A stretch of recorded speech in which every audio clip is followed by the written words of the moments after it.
About to leave, already packing. Come with me, I'm not really asking.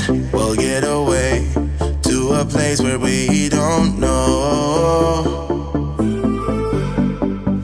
About to see the world in action, what we can be, life with no distractions. We'll get away, this is what we waited for. Take my hand, we'll make it somehow. We can't miss out. I'm done living life with the lights out. Die with my own doubts. Be free with me. Let's go, let's be free with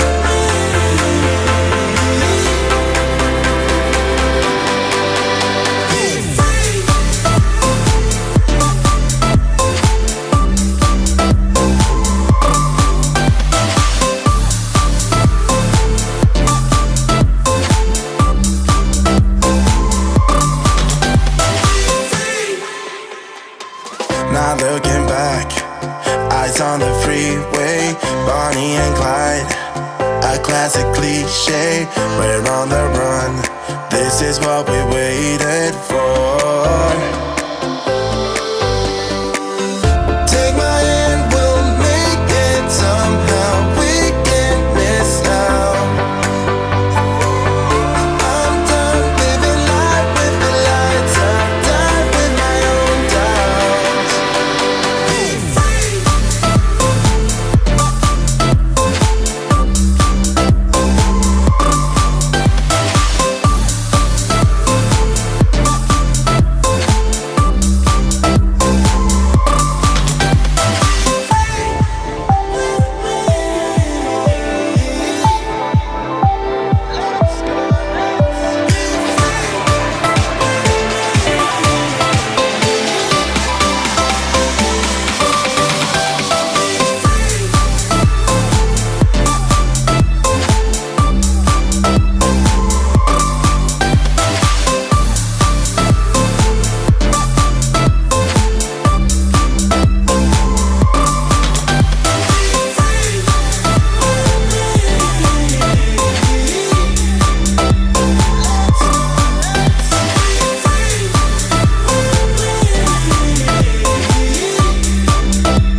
Good evening, everyone. It's Jim here at Tutor. Welcome to our fourth live stream for A-level psychology students this term, and it's our second biopsychology session. And tonight we're looking at fight or flight, and we're joined by two of our familiar, well-known team. It's Anne in the middle and Lara on the right. Good evening. Evening, everyone. Hello. Good to see you, Anne. Good to see you, Lara. And, well, last week, fantastic session, our first biopsych session, after a couple on issues and debates. And not surprisingly, with Anne in the house, we had lots of supplementary questions that the students absolutely smashed as well. I'm predicting that there'll be quite a few of those tonight as well. Just before I pass over to Lara to get us going, don't forget, if you're joining us live, you get a chance to use the live chat window to type your answers into the various activities and supplementary questions. So please use that, have a go, and we'll try to give some shout outs to those who maybe are first, as long as you're right, and other contributions. If you're watching on catch up or replay, and last week we've had over 1,000 students watch the session on catch up and replay. Sorry you can't use the live chat, but hopefully you'll get a chance to maybe pause the video and have a go at all the activities. Don't forget, you go to tutor.net/live to download all the slides from this and all previous sessions, as well as watch replays too, so no need to write anything down. Lara, I think I've done the housekeeping for this session. Do you want to lead us off on what tonight's session is all about? Yep. So hi, everyone. Tonight's session, as Jim said, is biopsych, and we're specifically going to be covering fight or flight. So this is kind of the last topic, if you like, in the year one content. And then obviously this is the first kind of topic within the year one topic, the year one biopsych section, where you do actually have evaluation. So we're going to be covering some evaluation as well today. So let's get started and let you know what we're going to cover. So, for the fight or flight today, we're going to be doing a slight recap of the nervous systems. Um, the role of adrenaline. So that's really important, and I can't signify the importance of that enough. The role of adrenaline is actually quoted in the specification wording as role of adrenaline. What that basically means for you guys is that they can ask us questions specifically on outlining or explaining the role of adrenaline in the fight or flight response. So it's really important that you feel confident and know how to answer a question like that. We're also going to be looking at key specialist terminology, and that's really, really important for biopsych just across the board, just because there are a lot of new key biological terms that you do need to make sure that you're applying appropriately when needed and required. So we're going to kickstart off today with a game called Missing Vowels. So hopefully most of you know this game already, but those of you that don't, you've got to guess the term, the phrase, the word. Really encourage you to try and write your responses in the live chat box. You get way more out of the session. If you can contribute, put your answers in the chat box and try and guess what these words are, what they say. So who's going to be the first to get this one right?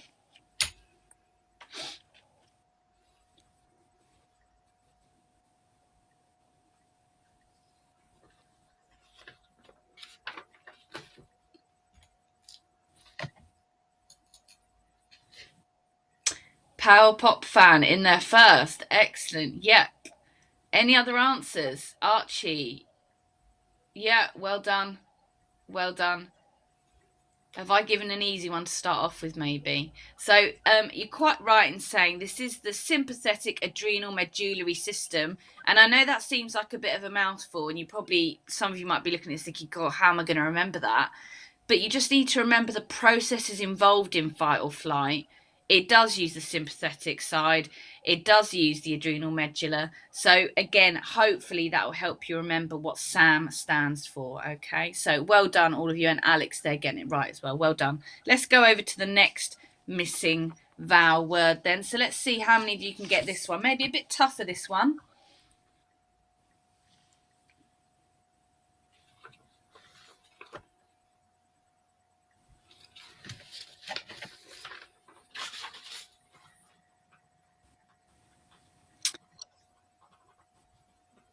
Yes, we've got a couple of different answers here. So, Muscan, you've said adrenaline. Erin, you've said noradrenaline. Same with Maria and Saffron. Yeah, and Archie as well. Yeah, really good guys. You're getting it right. I mean, you're on the right lines. Adrenaline and noradrenaline are both involved in the fight or flight response. So, really well done for that. And we're going to look into a bit more detail about the effects that has on the body.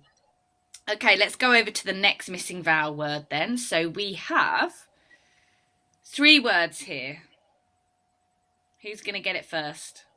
I have confidence that you are all going to get this.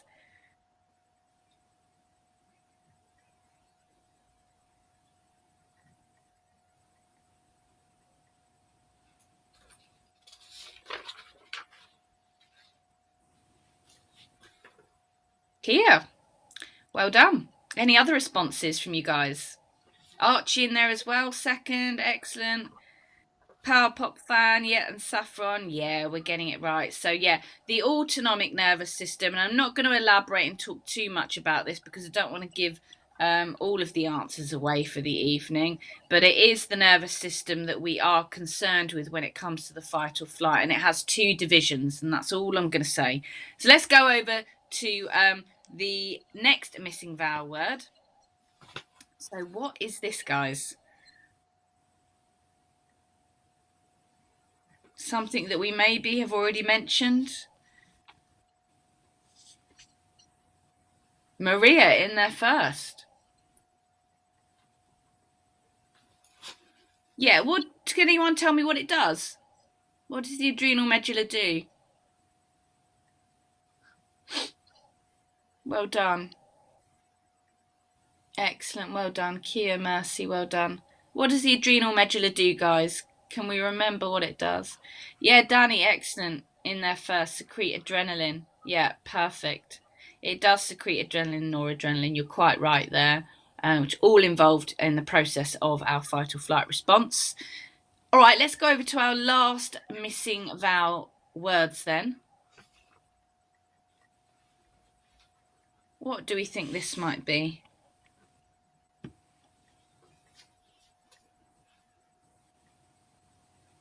Yeah, well done, Danny, for that last one. Maria in there first, and Erin. Yeah, okay. All right, very good. Archie, Mercy as well. Rest and digest. But question is, how does this come into play in fight or flight? What system is it that is known as rest and digest?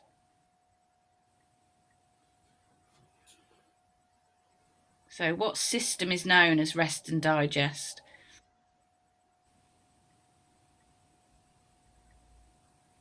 Danny, well done. Any other responses? Kia, so it happens when the parasympathetic system returns the body to a rest state. Excellent. And Archie as well, spot on. You guys are on fire this evening. I think we're going to have to get Anne to crank it up a bit and give you some tougher questions, I reckon. So we're going to move on, guys. You've done really, really well with those. Move on to Anne, who's going to do red herring with you now. Okay, I don't know if I've got any tougher questions. I'll have to think of some. Okay, so red herring, I think most of you've probably played this before. Here you have to decide which one of the 4 answers or the 4 items that you'll see is the odd one out, and then explain why. Okay, so how about which one of these is the odd one out and why? This is quite a bit of a tricky one.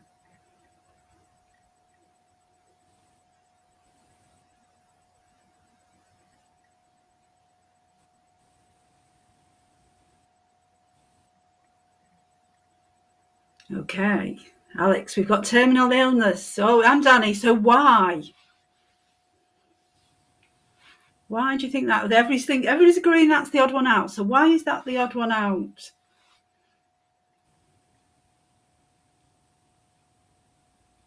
Yeah, it's nothing to do with the font size. Yeah. Because it doesn't activate the fight or flight response. Why? No, it is terminal illness, but why wouldn't it activate the fight or flight response? It's long lasting. You're kind of getting there. It's the terminology, isn't it? It's to do with different types of stressors. Okay, so B, C, and D are all examples of what we call acute stressors.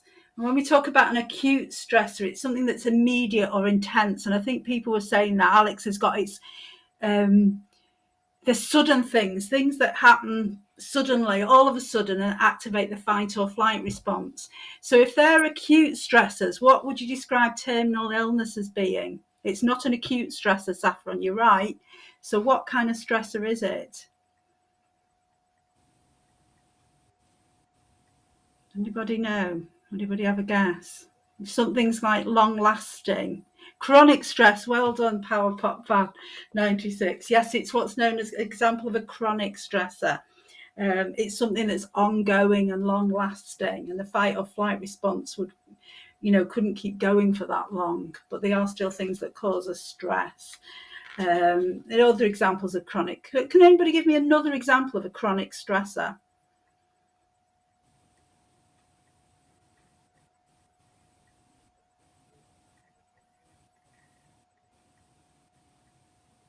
Maybe not as intense as a terminal illness. Yes, if your job is stressful, that would be ongoing, wouldn't it? Okay, brilliant. So we know the difference between chronic and acute stressors. So, chronic back pain for sure. Mental health, yeah, we're getting loads of those now. Well done, well done. Okay, so if we move on to number 2, again, it's nothing to do with font size, but which one of these 4 is the odd one out and why?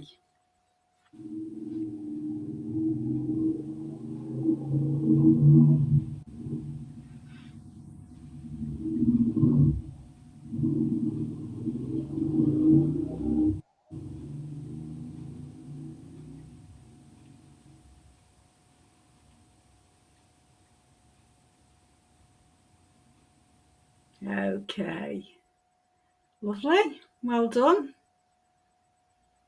Okay, yeah. The parasympathetic system is kind of got different answers here. Yeah.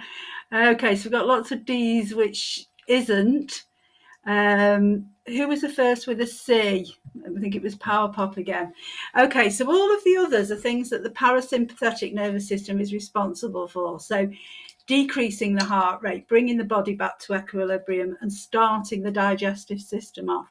Whereas C, stopping the digestive system, is the sympathetic nervous system. So Archie's there, the rest are rest and digest. That's a tongue twister. And Power Pop and Kia as well. So it's understanding the kind of difference between the two. So what's another example of a response from the sympathetic nervous system then? So we've got stopping the digestive system. What's another example of something that the sympathetic nervous system is responsible for?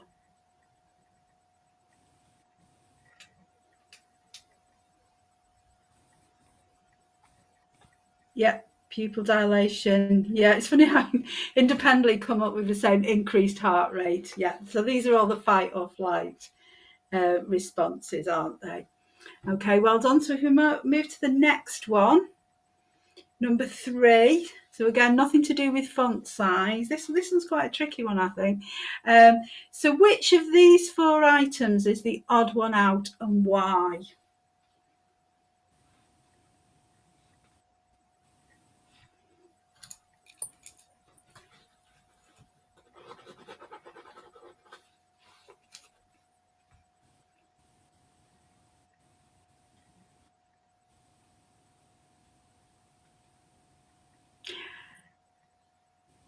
Well done, Claudia. That is one way of looking at it, and I've actually got that one written down. The CNS, because the others are branches of the peripheral nervous system.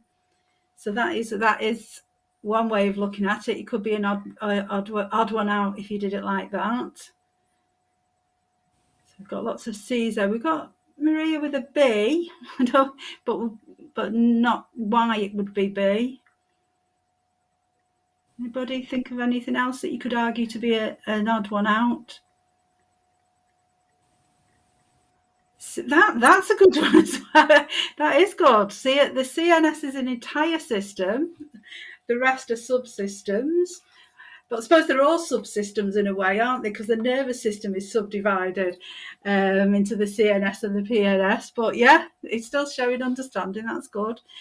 Okay, well, our answer was just a little bit different. The one that we've got here, that is the sympathetic nervous system is not a division of the parasympathetic, the somatic, or the CNS, but the autonomic nervous system is. But I think that's a trickier way of looking at it. But there were some good answers there, taking it as being the CNS. A couple of good answers, two different ways of looking at that one. Okay, if we can move to number 4. Okay, so how about this one? Which of these 4 items is the odd one out and why?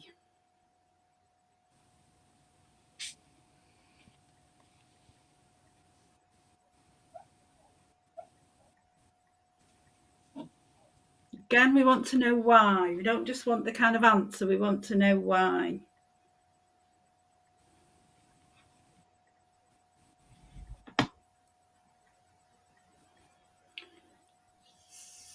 Bit more detail. Yep, Kia, the rest are fight or flight, aren't they? So fight or how can I say this? What actually causes things to happen? I know we're saying fight or flight, but what exactly increases the breathing rate, increases the pupil dilation, increases the sweating? What is responsible for that? What causes it?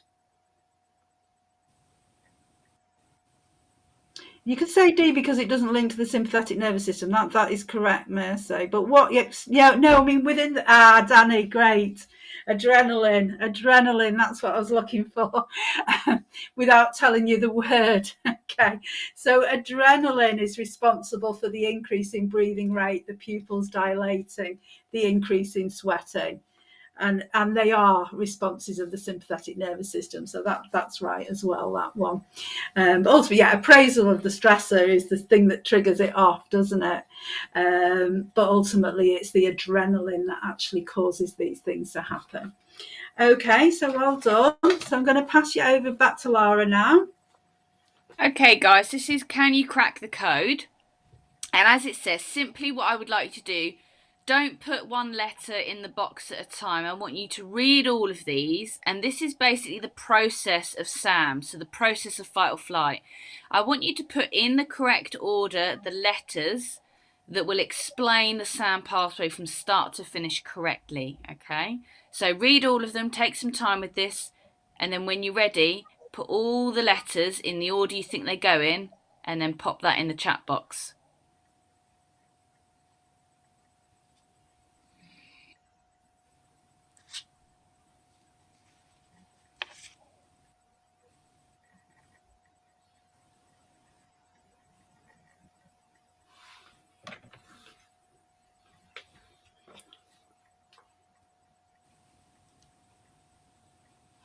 Kia in there first. Okay, well done. See if we've got any other answers. They're really good tonight. Yeah, well done, Danny and Saffron.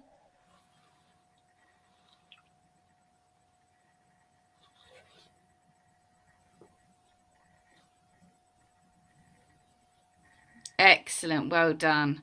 So it looks like, yeah, Kia, Danny, Saffron, Grace, Erin and Archie, you've all got that right. So let's just run through this together then. So it does start with the hypothalamus. The hypothalamus is the area of the brain that decides a stressor is acute. And if we go even further back in that process, it's really the amygdala which sends an alert signal to the hypothalamus, because the amygdala is the emotional processing center of the brain. So anyway, we'd start at the hypothalamus, decides the stressor is acute as opposed to chronic, and because it's acute, the SAM pathway is activated. That then triggers the adrenal medulla to then release adrenaline and noradrenaline, and it's these hormones which get the body ready for fight or flight. So when we say get the body ready for fight or flight, they stem off and start a reaction of physiological responses. And I won't give them all away. We've already gone through some of them. So increased heart rate would be one of those responses. Another one might be something like dilated pupils to allow more light in so we can see more clearly. So that process you do need to know. And if you've got a question in the exam, let's say a 6-marker for AO1, outline the processes involved in fight or flight, 6 marks, you would be expected to make sure that you've included these key specialist terms. So some specialist terms I'm just going to kind of bring out for you there. Hypothalamus, SAM, adrenal medulla, adrenaline, and then some examples of physiological responses. So they're kind of the key aspects, the key terms that we would expect to see if you're going to outline the fight or flight response. So really good, guys. Really well done for getting that correct. Now over to Anne for the Give Me 3 game. Okay, so there are a number of places in the specification when you can be asked about the role of something. And when you're asked about the role of something, you're not being asked what it is, you're being asked what it does. You know, what is its job? And this is, one of the things you can be asked about on the specification is the role of adrenaline. So what does adrenaline do? What is its job? Okay, so give me three things that adrenaline does. And you need to go more specific than fight or flight, because you need to say specifically what it actually does.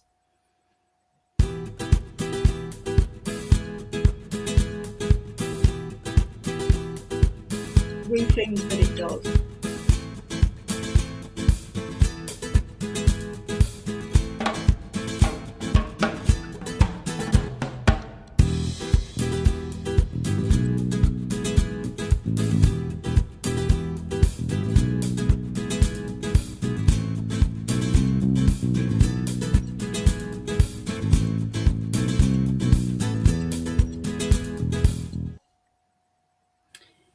Okay, so we've got some different things. Increases the heart rate, sends blood to the muscles, pupil dilation, triggers it with regard to what? Because really these things are very similar to when you've been discussing the actions of the sympathetic nervous system. So we need to be thinking a bit more about what the adrenaline does, what these things actually do, and how this relates to fight or flight. So if we have a look at the things that we put here, so we put that it increases oxygen to the brain for rapid response planning. So because you need to be able to think on your feet when you're faced with an acute stressor, you need to be able to think very quickly. It prepares the body for action. So all of those things that you're describing there, things like the increased heart rate, and the pupil dilation and so on, they are preparing your body for action. So those are kind of examples. So they fit in there. It also, there's an increase in blood to the brain and the skeletal muscles, because you either need to be able to run away very quickly if that's the appropriate response to that stressor, or you need to be able to, stand your ground and fight hard. So you need that increase, things like, if you said increased energy there as well, increased concentration. It's all those things that would actually help you, to fight or run away, to respond to the stressor effectively. That's the role of adrenaline. It is preparing the body for fight or flight, but you need to kind of give more detail as to what is happening there and what it actually does within the body. I don't know if you wanted to add anything there, Laura. No, not really. I think the reason why we've kind of put this in tonight is there was a previous AQA question actually on the role of adrenaline, and I think it, in terms of the mark scheme, it wasn't answered too well. There are both direct effects and indirect effects of adrenaline. The direct effects, I'm quite confident that it seems like you all seem to know. So that would be things like increased heart rate, pupil dilation, sweating, increased breathing rate, etc. The indirect effects in the mark scheme were things like increased oxygen to the brain for rapid response planning, increasing blood to brain and skeletal muscles. So I think that's worth maybe having a look at, and just remembering that the role of adrenaline is quoted in the spec. So this is kind of what I was saying at the start. You really do need to be knowledgeable about those indirect and direct effects of that role of adrenaline. Yeah. Great. All okay, right. So I think that's over to you for the exam practice question. Thank you, Anne. So we've got a stem here. So if we go through it together, so we've got Idris was walking through some fields when all of a sudden a herd of cattle began to stampede towards her. Idris started to feel her heart race faster and her palms started getting clammy. She began to sprint towards the gate to safety.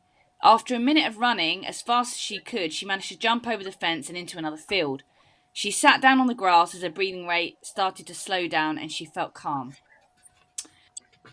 So the question here is explain the actions of the autonomic nervous system and refer to the description above in your answer. 6 marks. Now, hopefully we should already know this, that there are 2 divisions of the autonomic nervous system. We've got the sympathetic and the parasympathetic.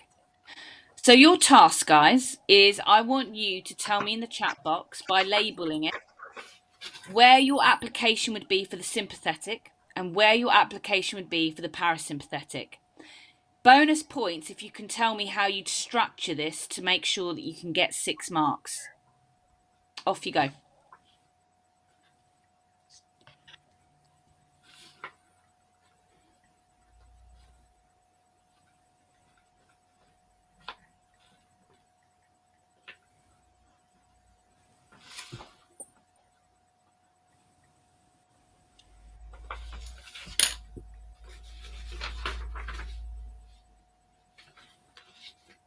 So where is the application for sympathetic? Where's the application for parasympathetic in the stem?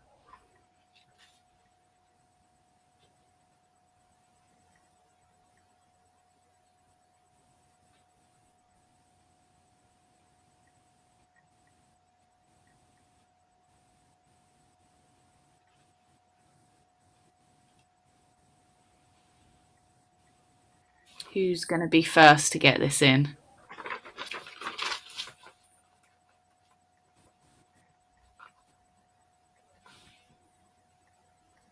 Okay, so power pop. The herd of cattle for sympathetic. So that was the event that may have caused the sympathetic, but what is it that's telling me that's sympathetic in the stem? Sitting on the grass is parasympathetic. Yeah, you're quite right. So Erin, you're saying sympathetic is the heart racing faster.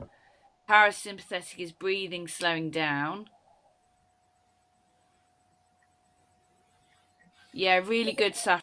Good elaboration there. So Saffron said sympathetic is hearing the herd of the cattle made her heart race and her palms get clammy. Well done. And parasympathetic was the breathing started to slow down.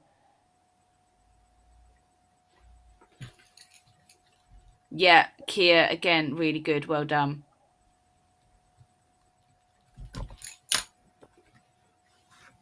Yeah, good. We've got the processes there, Danny. Well done for sympathetic. Well done.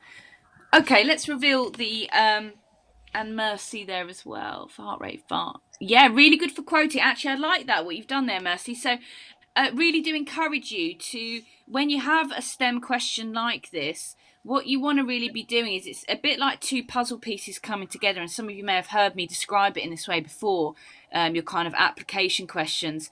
You want to give some theory. So you might give something about the sympathetic nervous system, and then you would quote the section of the stem that is referring to the sympathetic nervous system. So, for example, as you guys have recognised, Idris started to feel her heart race faster and her palms getting clammy. You would then say about the parasympathetic, maybe give a slight description, and then you would link that with the stem. She sat down on the grass as her breathing rate started to slow down. She started to feel calm again. So again, that's the body coming back to that equilibrium. So for here, structure-wise, yeah, two kind of mini paragraphs, one on sympathetic, one on parasympathetic. Can anybody tell me why you might start sweating or your palms get clammy? Why you might start sweating before you've done anything in terms of fight or flight? Does anybody know the reason why that is? Because usually we sweat, don't we? Because we're hot, we're trying to cool down. But before we've done something, and some of you may recognise this may have happened to you, we start sweating before we've done anything. Do you know why that is? And there is a reason for that. Our bodies are very smart. Anybody know why that might be?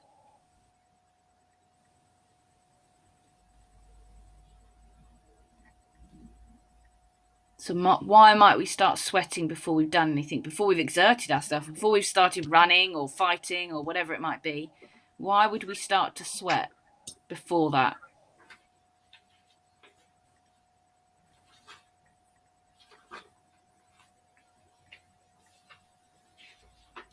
Erin, very good.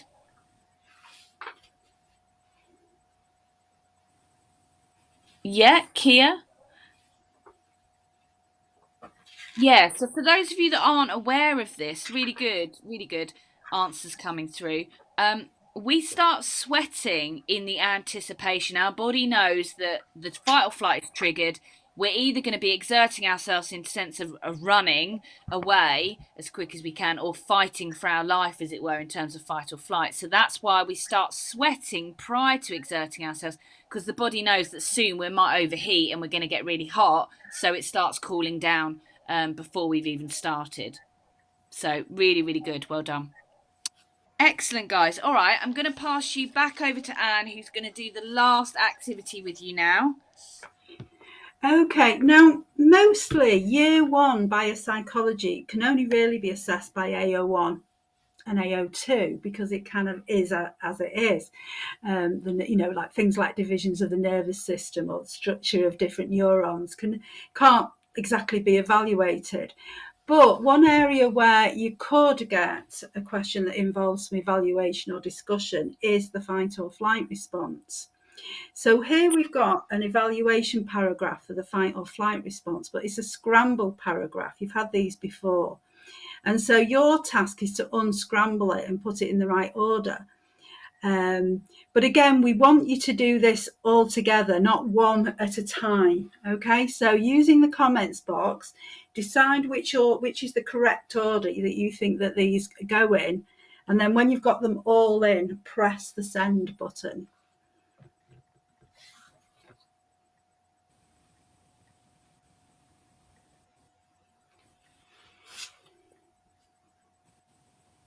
I mean, to start it off, maybe if somebody can say what they think the first one is, and that'll start it off.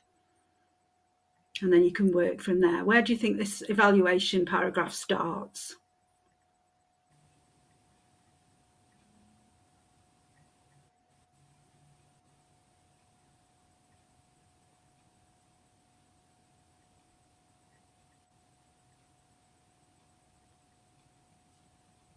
Yeah, well done, Power Pop. So we're going to start with 4. 4 is the first. 4 is the opening point. Okay, where you point out, you start with your evaluation point, and then you explain it a bit more. Okay, so take it from there then. So I want to have it through right till the end, so you've got all 6 in the correct order. Let's see who can be first to get them in the right order.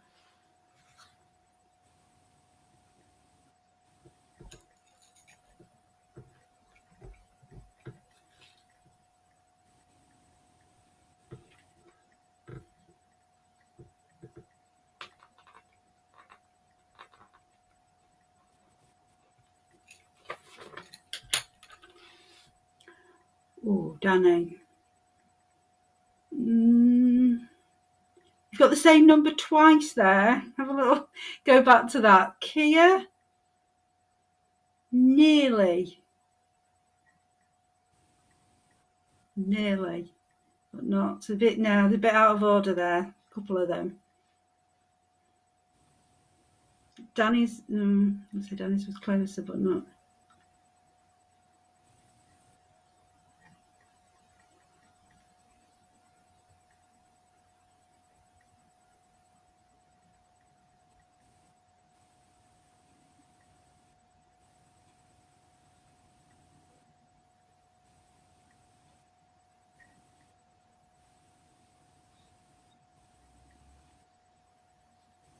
If I tell you Kia's right with 4 and then 6, now you've changed it.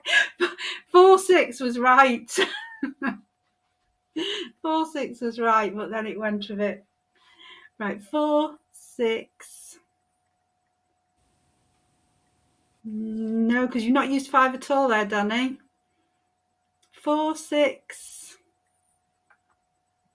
I'm just having a look what's. I think sometimes they could come slightly different. 4, 6, 5, 2, 3, 1. I think that would work, actually. I think that would work. I think some of those, Kia, I think some of those sentences actually could go in a different order. So if we have a look with the order we put them in, but I think some of those latter ones could be slightly different. So you start off with your point then. So an issue with the SAM pathway identified by Taylor et al. States that although men respond to acute stress with a fight or flight response, women actually respond with a tend and befriend response. Then we have the number 6 coming in. This is because of an increase in oxytocin, which results in relaxation and nurturing. So what does this mean? This means that the SAM pathway is only really applicable to men and is not useful in explaining the body's response to stress in women. This presents a beta bias for research that underlies the stress response. I think that could go last as well. I know some people have that last, and it kind of does work there. The differences between male and females for the stress response is minimised, meaning differences are ignored. So that's explaining what's meant by beta bias. And then you link back to why it's, your explanation of why this is a problem.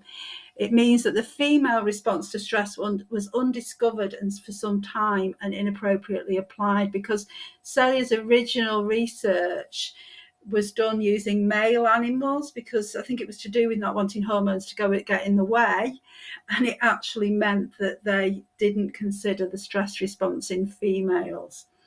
So that information could be used in 2 ways, because it could be used in an essay where you were asked to discuss the fight or flight response, but it could also be used in an issues and debates essay if you had an essay to write on gender bias, or even to give an example of beta bias, because you've got a good, clear example here. Does anybody know any other evaluation points for the fight or flight response? Do you know any? I mean, obviously not in that much detail, but what else could you say?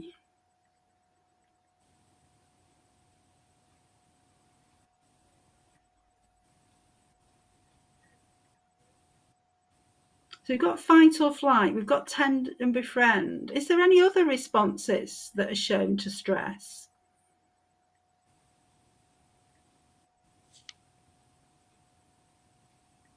You've come across?